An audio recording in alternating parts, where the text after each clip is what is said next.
चलिए ध्यान दीजिए आप लोग। आज जो है आप लोगों के इतिहास के जो है ना अध्याय 3 के कुछ प्रश्न और उसके उत्तर है। ठीक है, अध्याय 3 के इतिहास के है ना, चैप्टर का नाम है हिंद चीन में राष्ट्रवादी आंदोलन। क्या नाम है चैप्टर का? हिंद चीन में राष्ट्रवादी आंदोलन। ठीक है, इसके बारे में हम लोग अभी देखेंगे और समझेंगे। पहला प्रश्न कि एक तरफा अनुबंध व्यवस्था क्या था, है ना। एक तरफा अनुबंध व्यवस्था क्या था, इसके बारे में हम लोग पढ़ेंगे। यानी कि एक तरफा अनुबंध व्यवस्था वैसी व्यवस्था थी जिसमें बंधुआ मजदूरों को कोई अधिकार नहीं था, जबकि मालिक को असीमित अधिकार था, है ना, प्राप्त था। समझ गया? यानी कहने का मतलब है कि एक तरफा अनुबंध व्यवस्था वैसी व्यवस्था है जिसमें बंधुआ मजदूर को क्या है, कोई अधिकार नहीं था, और जबकि मालिक जो है असीमित अधिकार था, है ना।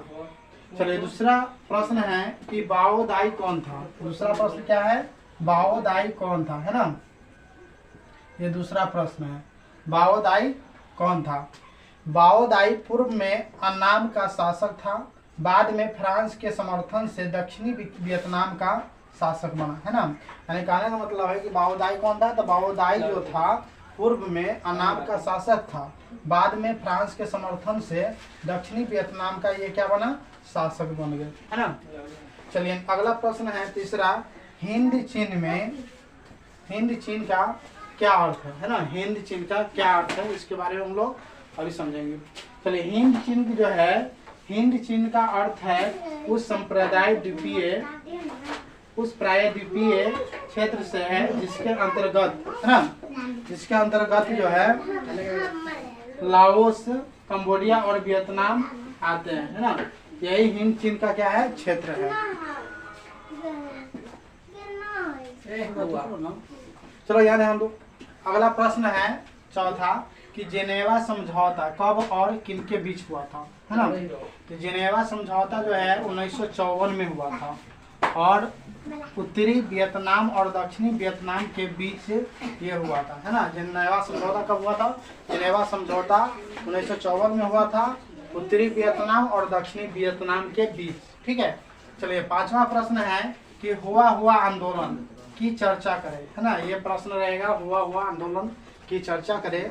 तो इसको जो है हम लोग इस प्रकार से इसका आंसर लिखेंगे। ठीक है, हुआ आंदोलन बौद्ध धर्म से संबंधित आंदोलन था, जिसके नेता हुइनह फूसो था। यह आंदोलन एक क्रांतिकारी आंदोलन था जो 1939 में, है ना, शुरू हुआ था। यानी कि हुआ आंदोलन कब चालू हुआ था? 1939 में, है ना। और हुआ आंदोलन कैसा धर्म का था? बौद्ध धर्म से संबंधित आंदोलन था, जिसके नेता कौन थे? हुइनह फूसो, है ना, हुइनह फूसो थे। और ये आंदोलन कब हुआ शुरू? 1939 ईस्वी में। इसके बाद लास्ट प्रश्न है आपका कि हिंद चीन में फ्रांसीसी प्रसार का वर्णन कीजिए, है ना। इसका उत्तर है कि 17वीं शताब्दी तक बड़ी संख्या में व्यापारियों के साथ ईसाई पादरी भी हिंद चीन पहुंचने लगे, और 1862 में, है ना, 1862 ईस्वी में फ्रांस अपने सैन्य बल, है ना, और अन्नाम पर अधिकार कर लिया, और 1863 ईस्वी में कंबोडिया के साथ साथ तोंकिन पर भी अपना जो है अधिकार कर लिया। इसी तरह 20वीं, है ना, शताब्दी के आरंभ तक संपूर्ण हिंद चीन फ्रांस के अधीन हो गया, है ना। ये जो है हिंद चीन में फ्रांसीसी जो है प्रसार का वर्णन इसी तरह से हुआ था। ठीक है, आशा करता हूँ कि वीडियो आप लोगों के जो है अच्छा लगे, और आप लोग इसको जो है अच्छा लगे तो इसको शेयर करें, और हमारा चैनल आरके स्टडी सेंटर इसको सब्सक्राइब करें, ताकि मैं आप लोगों के लिए और अच्छा से अच्छा जो है कंटेंट लेकर आया करूँ। जय हिंद, जय भारत।